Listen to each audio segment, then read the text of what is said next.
Hi friends, நாளைக்கு மகாநதி சீரியலில் என்ன நடக்க போகுதுன்னு பார்க்கலாம். வாங்க வீடியோக்குள்ளே போகலாம்.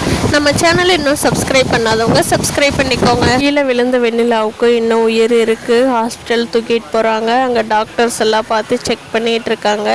அப்போ போலீஸுக்கு தகவல் கொடுத்ததுனால போலீஸ் கேஸ் என்னன்னு கேட்குறக்காக ஹாஸ்பிட்டல் வந்திருக்காங்க. அப்போ வெண்ணிலாவோட மாமா, சார் வெண்ணிலா ஏற்கனவே பிரச்சனை இருந்தது உங்களுக்கும் தெரியும்.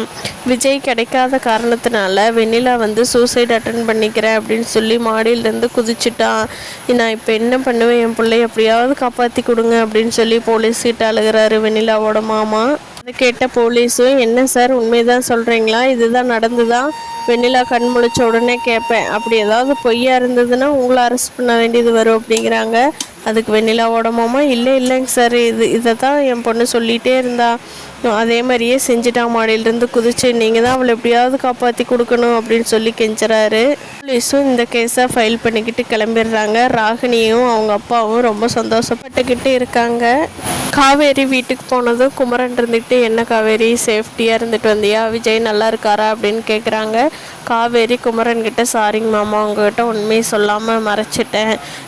விஜய் ஒரு பிரச்சனையில் மாட்டியிருந்தார் போலீஸ் ஸ்டேஷனில். அதிலிருந்து அவரை ரிலீஃப் பண்ணி கூட்டிகிட்டு வந்ததுக்கப்புறமா கொஞ்ச நேரம் 2 பேரும் தனியாக இருக்கலாங்கிறதுக்காகத்தாங்க மாமா நான் வீட்டுக்கு வர முடியாதுன்னு சொன்னேன்.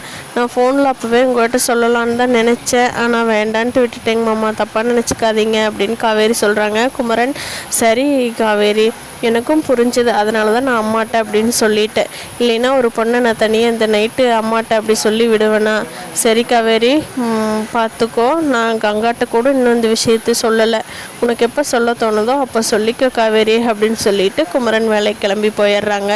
சாரதா அடுத்த நாள் காலையில் காவேரிக்கிட்ட, என்னடி விடிய ஸ்டாலில் இருக்கிறங்கிற, எவ்வளோ லாபம் வந்துச்சு, என்னாச்சு, என்ன எந்த கணக்கு வழக்கமே சொல்ல காணோம் அப்படின்னு சொல்லி கேட்குறாங்க. அதுக்கு காவேரி, அம்மா எல்லாமே எழுதி அங்கே நோட்டில் பத்திரமா வச்சுட்டு வந்திருக்கம்மா, ஒன்றும் பிரச்சனை இல்லை, உனக்கு நாளைக்கு எடுத்துகிட்டு வந்து தர்றேன், நீ ஏன் பாரு அசந்துருவ அப்படின்னு சொல்லி காவேரி சொல்லி அவங்க அம்மாவை சமாதானப்படுத்துகிறாங்க.